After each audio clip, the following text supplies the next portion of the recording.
All right. Hello, everyone. Welcome to the Empathy Podcast. We are here today with a very special guest, and I think it's my first time having someone, a guest on the podcast, interviewing someone that is like you, I think, that is born vegan. So that's one of the amazing things and really unique about this podcast is we're talking to Sarina, and she was born vegan, so she's never eaten animal products, and so that's really surprising to a lot of people, even to myself, because I feel like we don't meet a lot of people like that, and sometimes I hear stories of people say, "Oh, it's impossible. That can't be done. There's no societies like that. There's no people. There's no long-term this and no, all these kind of whatever, you want to call them excuses or limitations. But I like learning from people like you and stories like you and like long term, to learn, about the lifestyle and about how to do it. And also, like in general, especially if I've grown and learned, I came from, suffering from autoimmune disease and to like going into learning more about plant-based and veganism and being able to overcome that like I leaning towards like a lot of the health side and longevity and like just learning so much about it. But also if you're going to commit to something, like my mind goes towards that, I like learning about that, like even the cultures within India or Jainism or some of these cultures around the world, even like the blue zones of people living the longest. It's just I love learning about it. And for me, it's fascinating. And for anyone listening, if that's fascinating to you, this should be a very interesting listen. So let's get right into it. We have Sarina. So if you want to share a little bit about you, who you are, and your story. Yeah.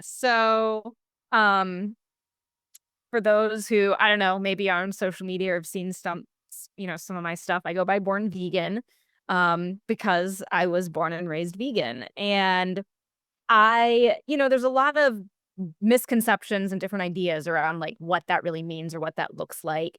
But I've written some articles and given some talks titled like My Parents Forced Veganism on Me. But I clarify what that means, and I use that title because both myself and my parents, when I was growing up, have personally been accused of exactly that. They've said, like, I have been told many times, like, "Oh, you're brainwashed, your parents forced this on you." And people told my parents, and this is going back to the early 90s. I'm, over 30 years old now.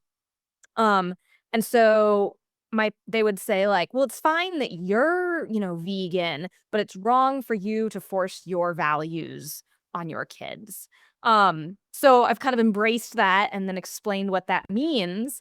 And there's so many misconceptions around this. So when I say, I was raised vegan from birth or my parents, forced veganism on me, quote unquote, like what that really means is that they told me the truth about our food system. They told me the truth about what happens to animals, and they set the norm in our home of feeding me plants.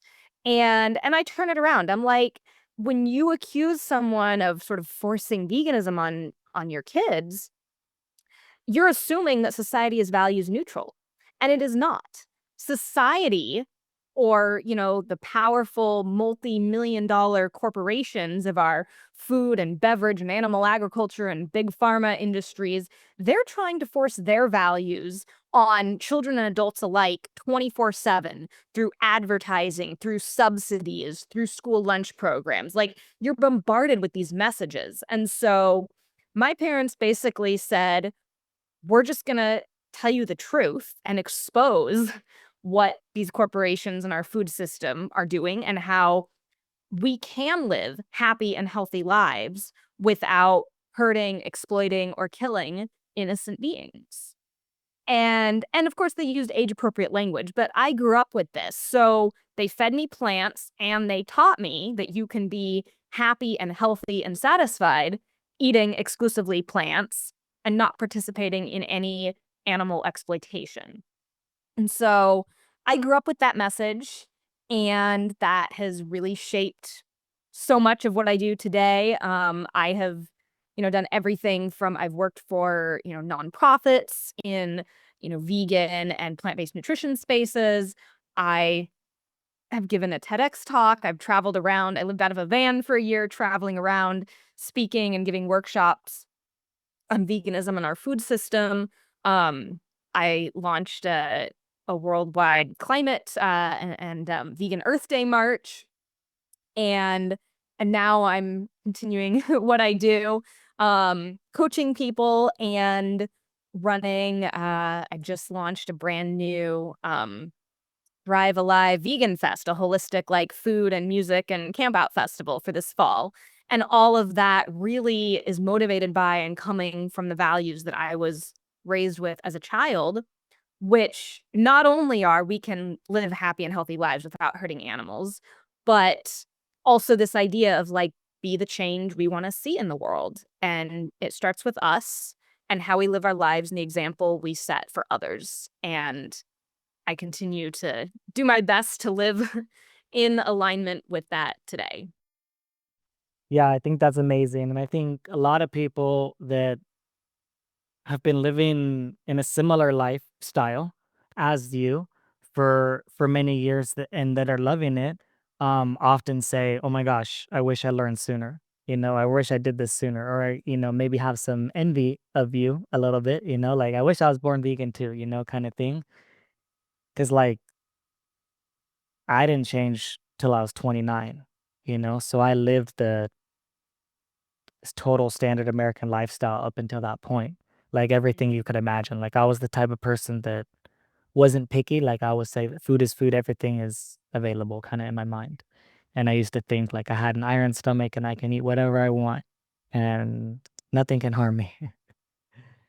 And I remember as a kid eating eggs and what you describe as being forced, or I hear that too, being forced, or people talk about that forcing veganism on people and stuff like that. And I've had interviews like that too, or talking about kids and raising vegan kids and stuff like that.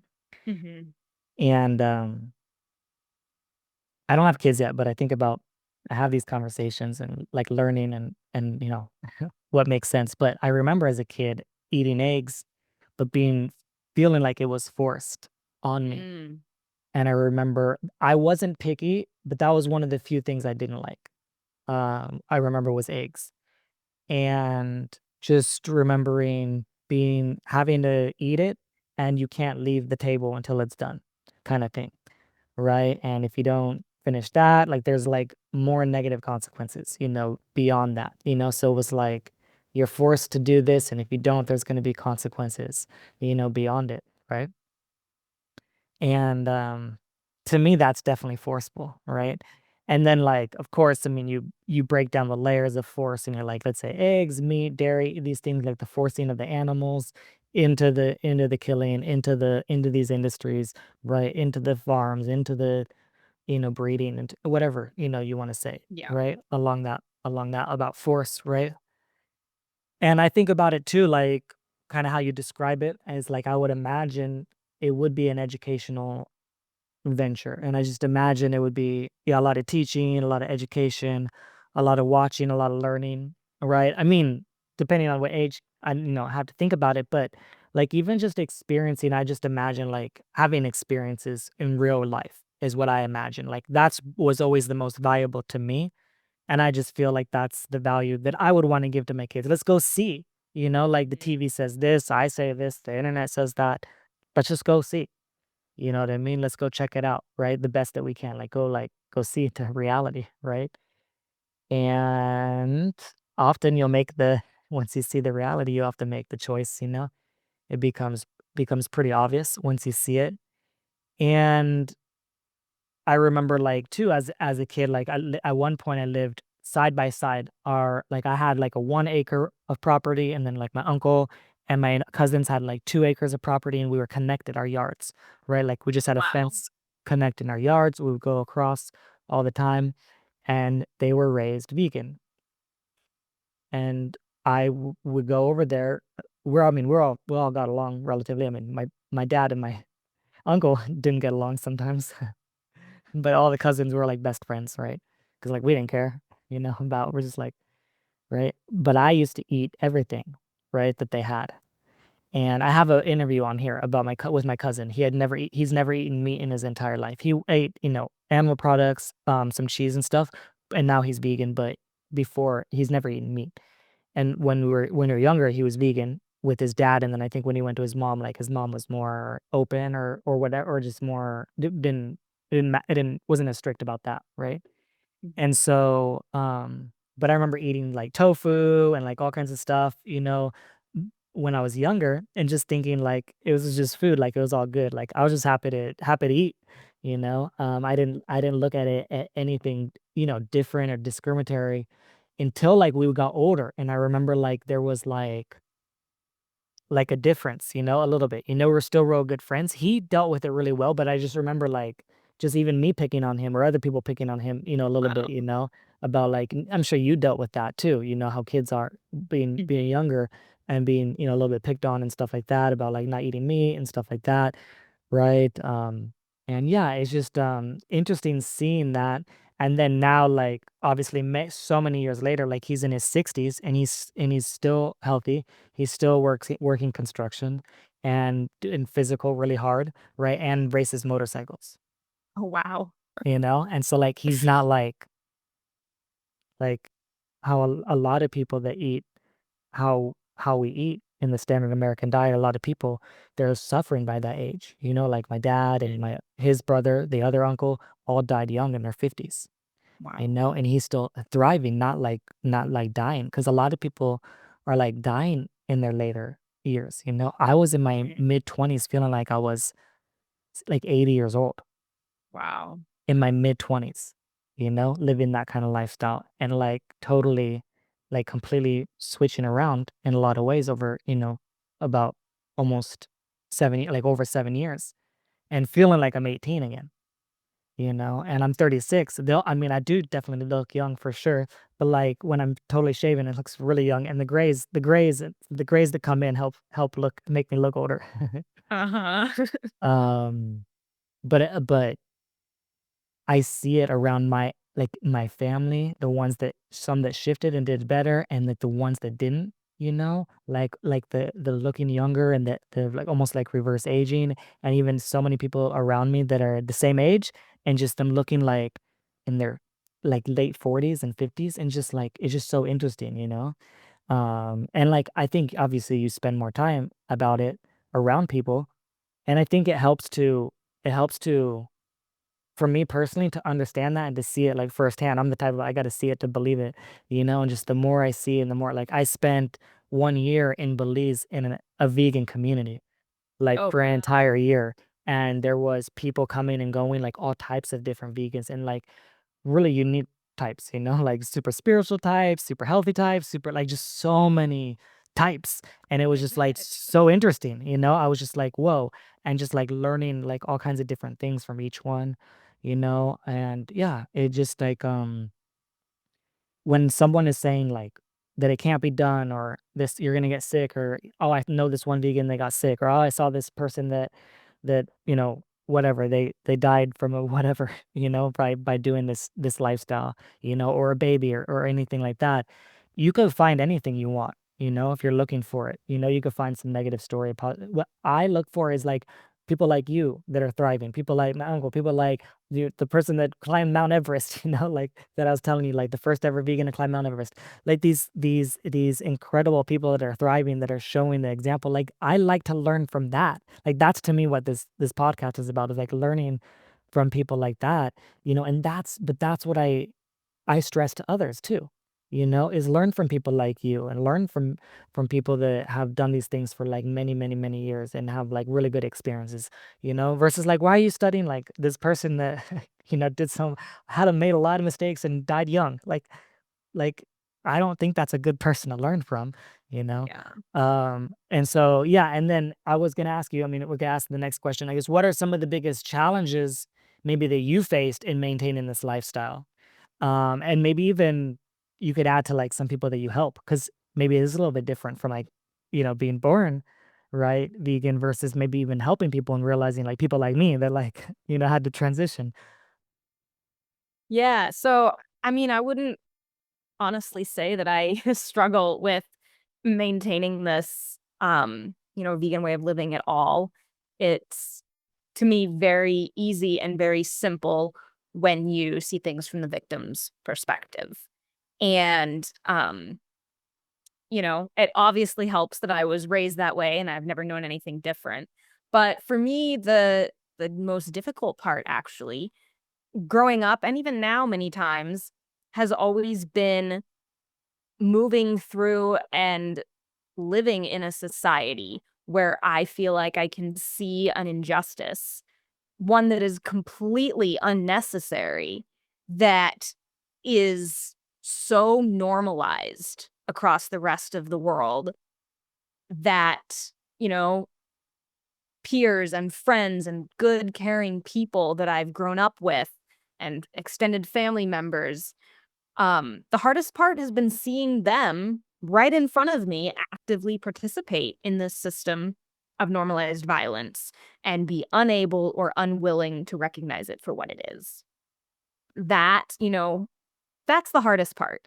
And figuring out how to sort of navigate that, try to effectively communicate and create change when possible, and also stay sane while doing so and not to feel, just constantly depressed and disheartened and throw my hands up and say, what's the point?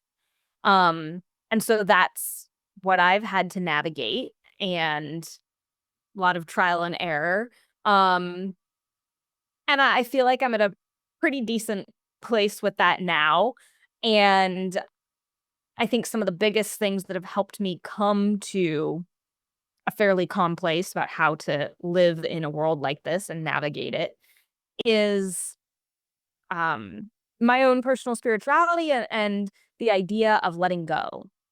And I used to be so attached to the outcome of every conversation and interaction I had with every person around me. I believed if I shared these facts and information, if I absolutely perfectly respond to their "Where do you get your protein?" question or whatever, that I would change their mind and change their behavior and change their actions, and they would also become and live vegan, which very rarely is what happens out of most conversations. Not to say I haven't had some wonderful and effective conversations, but the average conversation does not go that way. And I used to be so attached to the outcome and feel like I was somehow failing or not doing a good enough job, or like there was just, like what was wrong? Why weren't people taking this information and changing? Because it seemed so straightforward to me. And so learning to kind of embody the practices of letting go and detachment and realizing I am only responsible and can only control my actions and myself.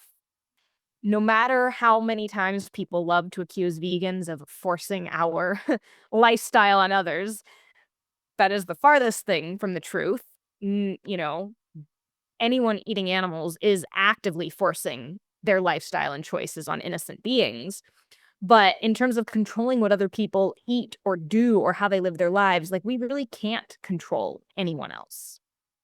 And so accepting that and becoming okay with that while still, viewing myself as like I can share information, I can be the change, I can live these values, be an example, and take control of my own actions and choices and health and lifestyle and do this.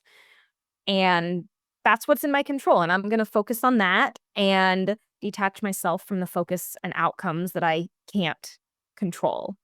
Um, along with that, and I think this actually does apply when it comes to people who do struggle to maintain, um, a vegan lifestyle, is the mindset piece. So many people wanna focus on the nutrition, which is absolutely important. So many people wanna, think like, "If I can figure out how to prep or the money situation, it's more expensive," or, "How do I know what to eat?" or "How do I navigate social situations? How do I eat out with friends?"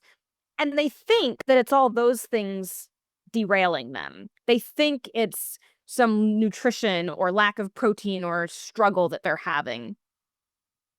And it's not. It's your mindset because that's what makes the difference between people who find vegan living easy and those who don't.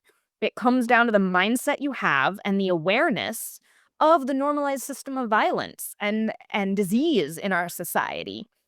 And if you are able to recognize that for what it is and recognize its power and how influential our peers and our culture and media all are on influencing our behavior and what we think is normal and natural and necessary, then once we have that awareness, and that's why that awareness is so important, then it's easier for us to look at our mindset and say, oh, I'm looking at this from my perspective, not the animals. I'm looking at this from a selfish perspective or a limiting mindset. I'm letting these limiting beliefs that that aren't an accident either. Like I said before, there are powerful multi-million-dollar corporations that are creating this system of normalized disease and violence, and they want us to have these limiting beliefs, whether, that's directly what they're trying to do or not. That is the result of this society we live in, and we have to be mindful of that, and it's the people that are able to recognize that and focus on their mindset and say, I want to live my ethics and I'm going to do whatever I can to make this work. I will overcome these challenges, social, nutrition, whatever they think it is. Those are the people that are successful. And you have to really focus on the mindset side of things rather than the physical things first. Once you focus on the mindset and address, limiting beliefs, the other things will fall into place. You will find solutions. You will be able to make it be simple and easy and all of the benefits that come with it. Yeah, definitely. I mean, as I time goes on, I definitely share so much more about mindset overall, and like it's become such a huge piece in a lot of my talking with a lot of people and even myself for sure. Like in my mind, I didn't want to change at all. I was like, I want to keep eating the way I'm eating, eating pizza and burgers and alcohol and all the junk, right? And it was like I was so sick and like dying from the way I was eating and the medication that I was like praying for anything to change, like looking for any answer and like willing at the I finally was able I was finally got to a place where I was willing to change, and like the mindset was willing to change. And it was like overnight, Wow. it wasn't like trying like vegetarian for a little bit or this for a little bit. It was like from one like standard American to vegan like overnight and didn't never went back, right? And yeah, the mind was like the most powerful thing. I was like ready to say I'll do anything to change, whatever it takes. And like it's stayed strong like that, you know. But of course, I've learned so much. I've seen so much. I've filmed inside slaughterhouses. Like I've seen a lot, you know. Now over the Yeah. time, there was, I think you've seen some people go through stages a little bit of like everyone's a little bit different, but I went through a moment of like heavy animal rights, doing everything I could do possibly, from even we've even shut down the largest slaughterhouse in the US for an entire weekend. I was part of that campaign. And then it's now Farmer John's, that slaughterhouse in Mhm. Los Angeles is now closed. Yeah, I Not heard because about of that that. one specifically, that action, but like there was a lot of actions maybe, that built up, Mhm. to maybe making it happen or whatever. But anyways, Amazing. lots of things but yeah, the mindset's been the number one. It also like I almost think like it's possible for anyone now after everything I've seen and everything I've learned. And I've added so much of the nutrition pieces in almost like I started seeing people like it was almost like people got it, either they got it with the ethics or maybe the environment or whatever the reasons they got it. But then there was always like that obscure like person that was like, oh well, I have this health issue and I need this and this and this. Or, I'd watch a debate, or something like Earthling Ed or whatever, and he's like he couldn't answer the health problem. You know what I mean? Mhm. He'd be like, great, that like this be this obscure health problem. And I was like obsessed with like finding like all the like kind of squashing all the excuses, you know what I mean? So to Yeah. speak, like including all the little obscure health ones. I even seen people like maybe you've seen a long term or whatever, and they're like been vegan for so many years, and they have this random health thing that happens or whatever, and then they're like, yeah, now I'm adding bone broth and this, and it's like, and so I was just like, I just saw enough of that that I was like, how do I find the solution for this? So that's part of, a little bit of like the mindset too, that I have, that some have, everyone's a little bit different, and the feeling what you felt of like the society and everyone around me and being part of it and being everyone being complicit and just seeing it around and like I went like real negative for a while, like a lot of like real PTSD, and like a lot of not good thoughts, and was real struggling mentally, right, with my mental Yeah. health with that kind of with a lot of those thoughts that you had. And when I went to Belize in that vegan community, that was a huge reason why I was like, I didn't want to be around it anymore. But because of being around that in a really it was like a healing center, it was like a vegan retreat that, like, closed because of COVID, so they were in transition to what they wanted to do next, and part of it was building community, and, but one of the things that I learned on top of, like, just getting a lot better, overall in my health and learning so many more things like that, um, is that dang, I lost it. I lost what I was Go. gonna say about it. Oh, what I learned is if I being in that kind of environment is incredible, and that's why you do retreats, right? You Yeah. see the power, it's incredible. Any kind of all I'm for all of that. I think it's all great. Even a weekend, a week, a year, whatever you can do is great. Um, and but what I learned is that if I'm in there in that environment and then I stay there, I wasn't impacting as many people as I thought, as I wanted to. And I realized I need to kind of be in the city, you know what I mean? In Mhm. near the people to like make an impact, spread my light, on others and, help with the influence. And it was, it's a balance because I still need the, get away in the retreats.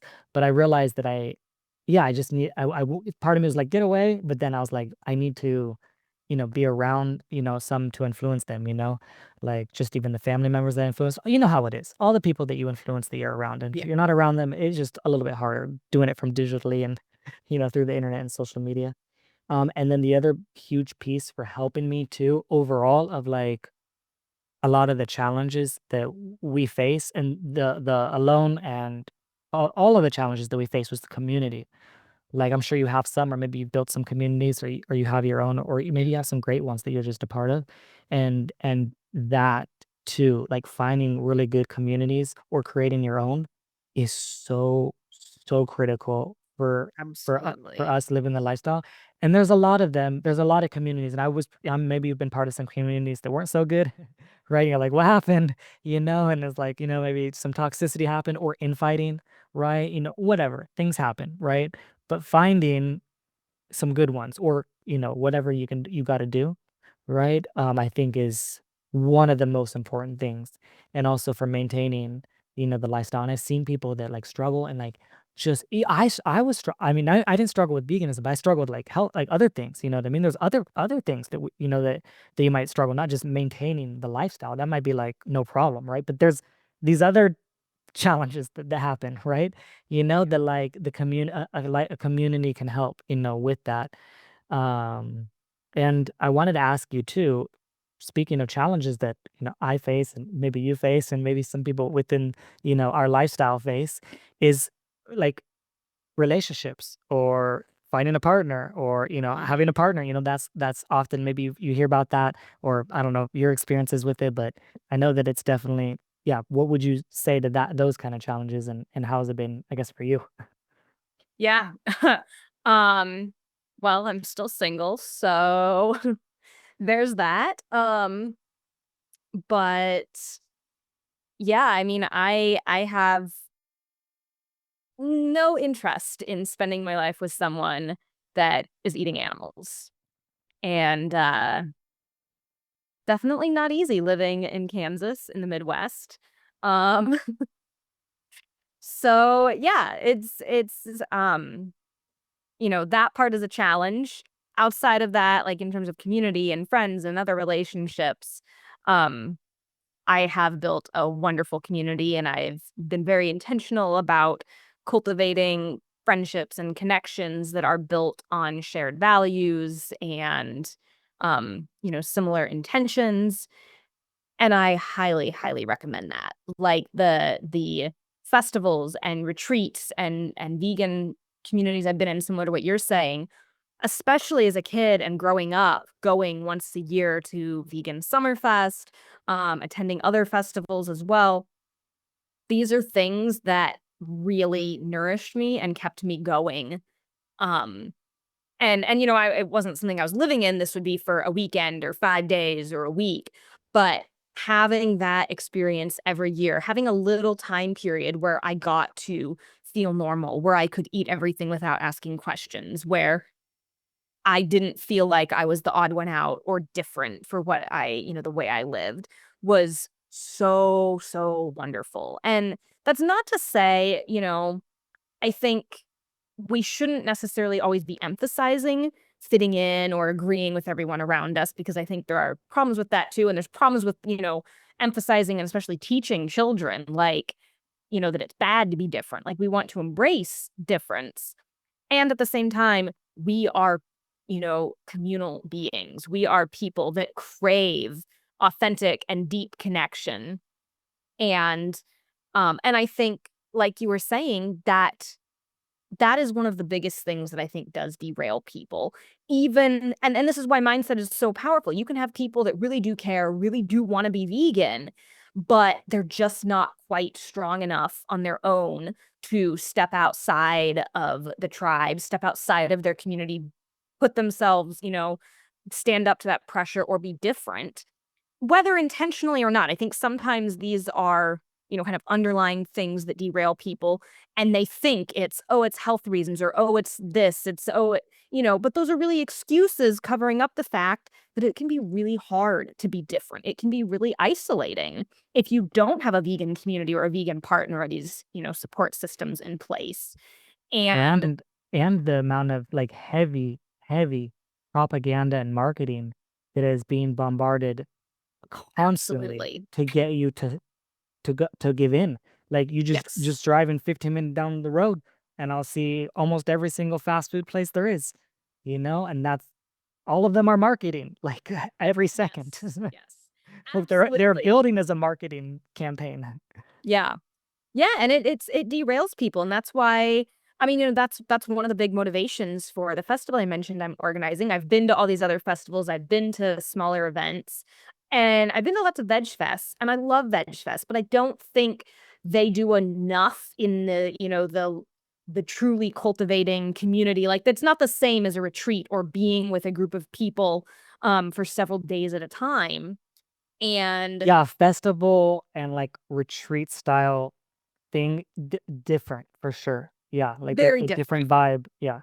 Yeah, and so I've really been wanting to create something, bringing together all the different elements of different things I've attended and been to that I've felt have been helpful, to create, like, something that is both educational, but at the same time, it's really fun. Like, people can come in by themselves, whether I don't want it to be something where people feel like they have to come with someone, with a partner, with a family, and it's gonna, just be shopping and browsing and whatever. Like, I want people to feel like they can show up by themselves and walk away with new best friends and, people they stay in touch with and they feel so connected and nourished and supported.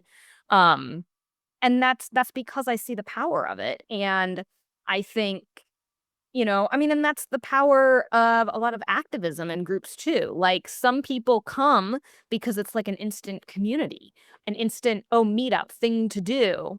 And that alone is not enough. You have to care and have the mindset and be dedicated to things as well. But without that, I really think it is so much harder in this world. And yeah, it can definitely, like, I've been there, and when I went to high school, there wasn't another vegan in my high school. College, it took me a few months before I met some other vegans, and then there were a handful of them, but most of my friends around me through, until the last few years, where now most of my friends are vegan, but that's a very new thing for me. Um, and that's something I have very intentionally curated and cultivated. And to be clear, it's not like I've just cut out all my friends that weren't vegan by any means. It's just been a natural progression of the situations and places, the activities I've chosen to participate in, the boundaries I have set with some people, and the environments I put myself in. I have now curated and cultivated a much more supportive, like-minded community. Um, and There was yeah, and something yeah, there was something I saw recently. I posted it said, "With growth, there's a lot of goodbyes." absolutely. And Yeah. it's just part of it, you know? And it is what it is, you know? Like, I mean, what are you gonna do? You know, stay stuck or stay where you were, you know? And even like like part of some of the things I talk about is like goodbye autoimmune disease, Mhm. you know? And that was also kind of like a little bit what I was alluring to as well. You know, that was part of my growth, like saying goodbye to these diseases, you know, that shouldn't have I mean, I believe I developed it because of my poor choices, you know? Yeah. And so, you know, I can reverse it and that similarly believing for others, you know, that I've seen or that can do it, you know, through the plants, right? Yeah. Through the right with the plants. Okay, so let's wrap this up. This has been really great, and you shared so much amazing things. Is there anything that maybe you want to leave us with, or anything that you want to share, or just anything that speaks to your heart? Um, well, I guess this is gonna be a shameless plug for all of your listeners, but if you don't have a vegan community and you wanna make more vegan friends and have fun and eat some delicious food, um, please do check out Thrive Alive Vegan Fest. It will be this September, just outside of Kansas City. All food will be included. It'll be all whole foods, predominantly whole foods, plant-based, all vegan, of course. But also we're working to, have minimal added sugars and oils and processed foods while still being absolutely delicious. Um, and we'll have speakers and workshops and yoga classes and authentic relating and connection. Kind of, like a mix of vegan conference veg fest with music festival and adult summer camp vibes. Think like a mashing of all of those together um, for a fun, educational community experience. And this is really my dream project that for like the past 7 or 8 years I've wanted to create and help other people experience some of my favorite times throughout my life. And but I just can't overemphasize how like, if you've never been in that environment, how incredible it can feel if you have dealt with loneliness or isolation on your vegan journey, to find a community that's supportive, find a space even for a few days where you get to sort of fit in and the reverse of our culture is normalized. Peace and compassion and health and sustainability are just the norm there. So, um, yeah, like I would love for everyone to get to experience that and be involved. Yeah, definitely. That sounds amazing. And I hope to potentially be there. Would Well, love to few, have you come. I definitely have a few that I saw. There were definitely some interesting ones coming up, which is really amazing. I think the more the better. Because sometimes, one, just the more the better is just in general good, Absolutely. like Mhm. for the world. But just the reality of some people is the location, right? So even like let's say there's two are almost the same date, right? And but like someone like just can't get to the one in Michigan or whatever, but they could get to the Mhm. one in Kansas. You know what I mean? Then it's like great, you know? Yeah. And that's what I see even like sometimes even like digital communities. Sometimes like there'll be a lot of things, you know, and like sometimes people feel overwhelmed, but I always say it's not about coming to every single thing and being a lot of things. It's like what fits in your time frame, your schedule. There might be multiple Mhm. things because everyone has such a different schedules. You know, some people working Yeah. 9 to 5, some people working weekends, some people not working weekends. So that kind of thing for digital stuff. And then yeah, in person things similar, like locate, like where are you located? Like I'm in California, Southern California, you know, maybe it is easier to get to Kansas, than one that's in Pennsylvania or something like that, right? Um, and so yeah, I think though that's really, really great. And I too also, I mean, I've been in little parts of, things that I've shared, as well. But I also have like dreams like that of having like consistent, long-term stuff, Mhm. where it's like maybe like something that could be available year round, but then we have special events for lots of people. And like I even thinking like of having like options of, like, even having it be like a rehab facility, or so to speak, where someone that wants to, like, go vegan, but, like, is struggling, that goes there, they go to this, retreat, they get all the fun and experience, and it's also an animal sanctuary where they also where, like, one of the challenges with animal sanctuaries is people and, like, Yeah. volunteers. Well, it's part of the program. You give back to the animals, and that's part of it, so it helps to, keep it going, and it's symbiotic because it's, like, part of you getting your experience of, learning, is great to work with animals, right? Yeah. Getting that experience, right? Just stuff like that. Idea of farm, of having a farm there, so then like the food is like them supplied there too, it's a lot of the food, right? And so Yeah. it's all connected, you know. And yeah, maybe long-term stays for people that could go there, right? Or short-term stuff. And so yeah, that's definitely similar visions Yeah. along Amazing. that. And even some of the work that I've done has been like close to it, or we've done many pizzas of it, or you've been parts of it, or you're creating one, right? And so yeah, even like there's a few people that I know too now that are like creating ones like that, as well. That's like it's so good and so amazing. And yeah, I think just the value of it is so great. Like, and I really think the smaller style, like what you're describing, is better. It's easier for us to do it anyways, to manage something that's really big anyways, right? But I think the value I've experienced more value in those smaller ones, personally. Yeah. And yeah, so I think that makes the most sense. And what a lot of us can do, I even think those that are doing social media, let's say you don't have the ability to do something in person, your Instagram account is its own mini community. Your Facebook account is its own mini community. If you have your Facebook groups or whatever kind of groups you have online, Kajabi, whatever you have, right? Those are mini communities, Mhm. And like if you view it like that and you view yourself like as like a positive, influence, like community builder kind of thing. I even have in my Facebook thing, like building communities. Like that's kind of like the mindset that I have too. It's like there's a lot of these little communities being built, that are already built that I have, but also being built more further along. And yeah, I don't know. I just think it's like so hard. Like, what do you do? I just think it's one of the ways that we can do. One of the things that we can do. If you're like, what do I do? How do I help? How do I give back? What do I do for the animals? Like to me, it's just one of the ways, that we can do.